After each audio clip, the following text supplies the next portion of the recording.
The Israeli army surrounded the camps. It ordered the Lebanese militias to go into the camps. It provided them with flares.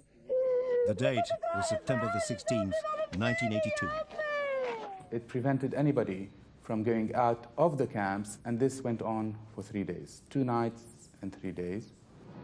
20 years ago, Israel's armed forces invaded Lebanon, intending to crush the Palestine Liberation Organization with the help of their Christian militia allies.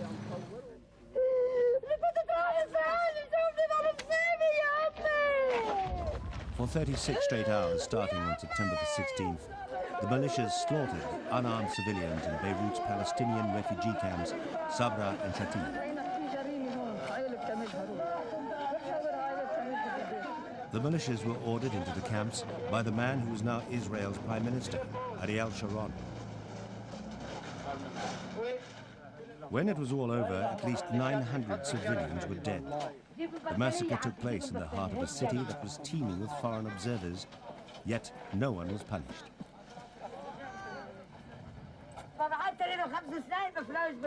"20 years later, this man, Lebanese lawyer Chibli Mallat, is trying to get justice by using a law which permits Belgian courts to prosecute foreigners for war crimes, no matter where they were committed. The person who gives the orders that lead to very serious violations of international law, massacres, is more responsible under the law than those who effectively do the killings. And it's understandable. The commander sitting in Germany, sitting in Turkey in the Second World War were obviously more responsible than the little thugs who were patrolling the camps and doing the nasty, ugly things with their hands. After the massacre, an Israeli state inquiry, the Kahan Commission, found that the Lebanese forces militia carried out the killings. But it also said that Sharon, as defense minister at the time, bore personal responsibility. Sharon resigned his portfolio, but stayed in the Israeli cabinet. The most dramatic dimension of the Kahan Commission is that the man found person responsible for this terrible massacre is not in jail. For the past 2 years, attempts to get justice through the Belgian courts for the inhabitants of Sabra and Chatila have been hampered by procedural arguments. A court ruled in June that Sharon could not be tried because he was not in Belgium. That judgment is now being appealed, but on the 20th anniversary of the crime, hopes of justice for the victims of the massacre seem to be fading. This has obviously been a very difficult case. We had no doubt from the beginning that we were up against one of the most powerful persons politically on earth.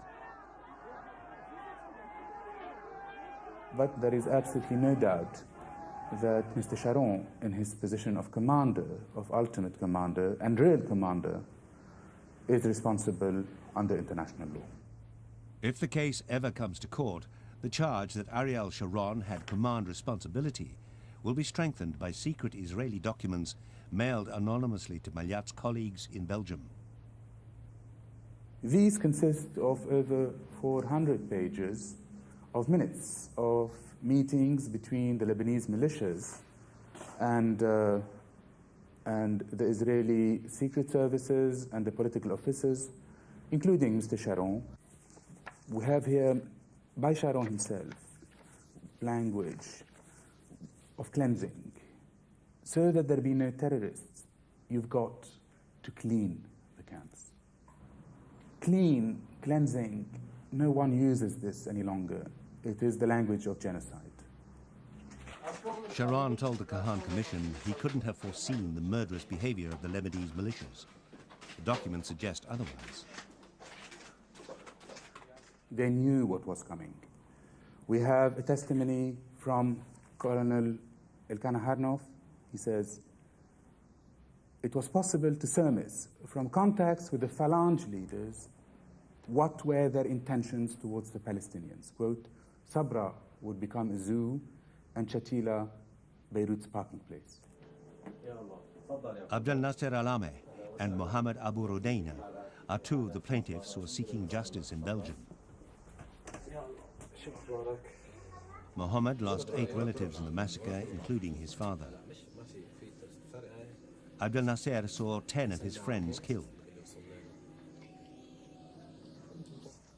His brother and another friend were captured and taken away and were never seen again. We searched among the dead, but we didn't find him. Survivors of the massacre told me the Lebanese forces took them alive and drove them to the airport road. That was the last we heard of them. My faith in God is great.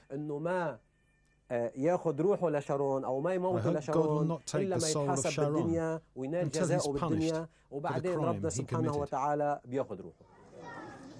20 years after the massacre, Sabra and Chatila are still desolate places. The memory of the murder and mutilation haunt these narrow streets. Abdel Nasser, like many survivors, is still profoundly affected by what he witnessed as a youth. Not even sleep banishes the flashbacks.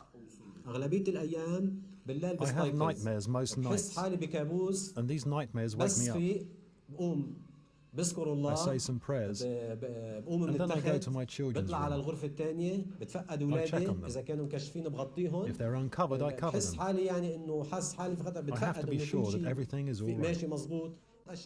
Dr. Jamel Hafez, a psychiatrist who specializes in war trauma, has found that insomnia and anxiety are commonplace in the camps, even among those who were born after the massacre. Many survivors also admit to suffering from attacks of aggression, sometimes towards their own children. I don't treat them like children.